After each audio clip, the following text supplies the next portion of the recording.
Taiwan released an email asking about the spread of COVID-19 from December. It went ignored by the organization, Taiwan accusing the WHO of downplaying the severity and the spread of the coronavirus in an attempt to pander to China. My next guest says that the World Health Organization owes us answers. Joining me now, Georgia Republican Congressman Jody Hice. Congressman Hice, thank you so much for joining us. I mean, the plot thickens and it gets worse every time we hear this kind of news. Yeah, it really does. It's getting worse and worse as each passing day.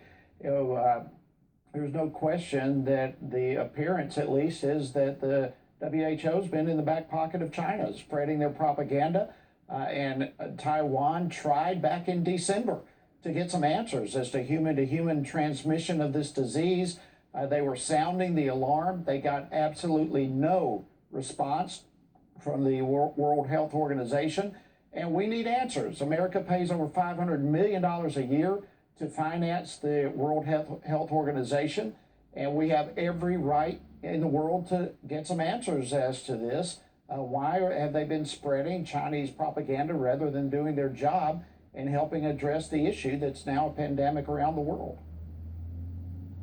Yeah, you can see this happening in real time. I thought it was interesting when President Xi of China really publicly bullied the World Health Organization before that first major meeting when everyone was watching on whether or not they would label this a pandemic. He came out, he told the world, don't label it a pandemic. He told the WHO not to do that. And they waited. They waited for China to plateau. They waited for China's case numbers to start to decline. And then they declared it a pandemic. Ironically, though, Dr. Tedros actually said it was imperative that they call it a pandemic sooner rather than later to save third world countries. I mean, this is crazy. It's absolutely crazy. And not only that, but China was actually putting in jail any medical doctors or reporters who were reporting the fact that this is a serious disease that started in China and was beginning to spread. Thank goodness, Charles, we have a president in the White House who was able to see what was happening, and it started early with a travel ban. How much worse of a condition would we be right now as a nation had President Trump not taken that kind of initiative? But the World Health Organization is right in the middle of what appears to be a serious scandal, and we have got to find some answers and make sure that this type of thing never happens again. Yeah, we call it accountability, and not just the China ban, but the European ban as well. European ban, I think, also helped us dramatically. I do want to shift gears here, though, talk about these applications for these small business loans, the PPP program. They're getting flooded. Of course, there's still some complications with the money going out the door, but President Trump tweeting just earlier today, the Democrats don't want to approve more money for our great workers under the incredible, successful Paycheck Plan. Replenish account now. What kind of horse trading is going on behind the scenes that the Democrats are taking this sort of a chance in the face of public scrutiny to let small businesses potentially go out of business? Yeah, we have the scandal, if you will, with the World Health Organization, but in my opinion, we have a similar scandal going on with the Democratic Party right now, who are in every way playing politics rather than addressing a serious issue here in the United States, both from a physical perspective as well as an economic perspective. And they are trying to put into this bill to help small businesses every kind of radical advancement of their political agenda as they can. It's the old adage of not letting a crisis go to waste in the Democratic Party. And they are yet trying to do that again and playing games on the backs of the small businesses of America. It's inexcusable, and they need to be called out on it. Well, at the rate the money is going out the door, it's going to run out on Friday. So the clock is ticking. Congressman Hice, thank you very much. Always appreciate it. My pleasure. Thank you, Charles.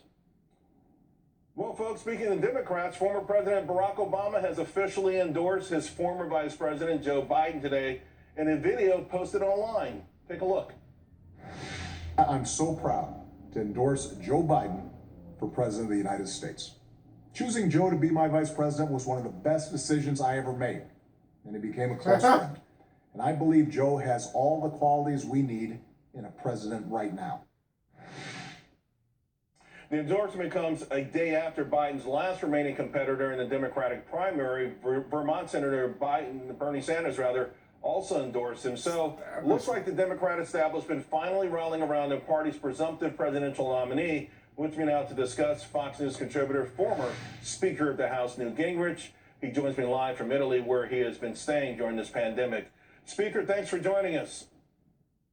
Well, it's glad to be with you, and it's an interesting time, and it's interesting to me that President Obama would wait until the last possible second to endorse his vice presidential candidate. I mean, you know, he had the entire campaign, many opportunities. He stayed quiet until it was over. And I think it tells you how deeply enthusiastic he is for Joe Biden as the Democratic nominee. The wit notwithstanding, your point is well taken.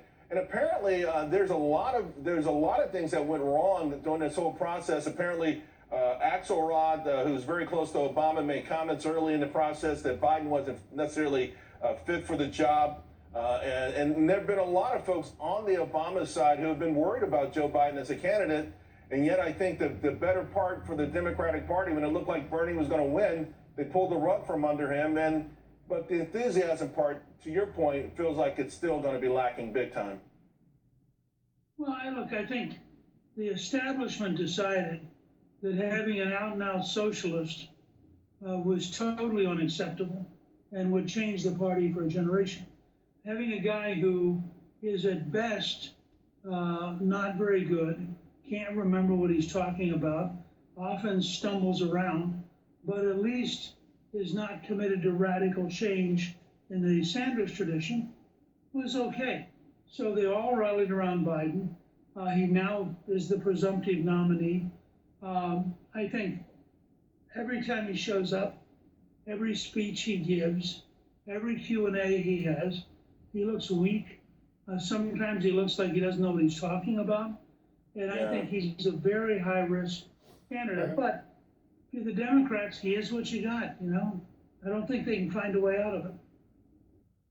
Yeah, apparently a lot of people believe the vice presidential candidate, nominee rather, it could be a big help. We'll see who that's going to be. In the meantime, I want to ask you about President Trump's task force updates, these briefings. He's getting some criticism from the right and the left on these things. But I got to tell you, Newt, I don't know if you saw yesterday's when he played the videotape of the media. I thought he turned the tables pretty good. And net, I think it's a help to the American public. What are your thoughts? Look, if you have the largest crisis that we've seen at least since World War II, you have the whole country shut down, you have a pandemic threatening the entire planet, and the President of the United States, in a responsible way, surrounded by experts, goes out and briefs the country. I would think that's a good thing. And I think that Chris and I, sitting here in Rome, will often tune in to watch. We find it to be very informative. I think bringing in the CEOs of companies that are trying to help, bringing in the scientific experts, you just, frankly, if you would lower your guard and just listen for a while, you'd learn an amazing amount out of these briefings. And I commend the president for doing them. And real quick, I do have to ask you about your novel. It's called Shakedown. Tell us what it's all about. It's real simple. You're tired of reading about the virus. You're tired of politics. This is a novel in which the Iranians and the Russians come together to see if they can set off a nuclear weapon underwater near Washington and Baltimore to create a tidal wave. We have 2 American heroes, an FBI agent and a naval SEAL, and they're out there trying to stop it. So Shakedown, you're looking for something different. I think Shakedown is a pretty good way to spend an evening.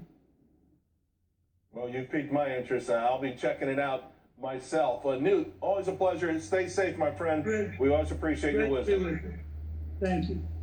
Coming up, folks, Kristen Tate is going to explain why we are all must be wary of political redirection amongst this coronavirus and really concerned about these new sweeping government powers. The tyranny of mass government. Are we really giving away our civil liberties? We'll be right back. Before we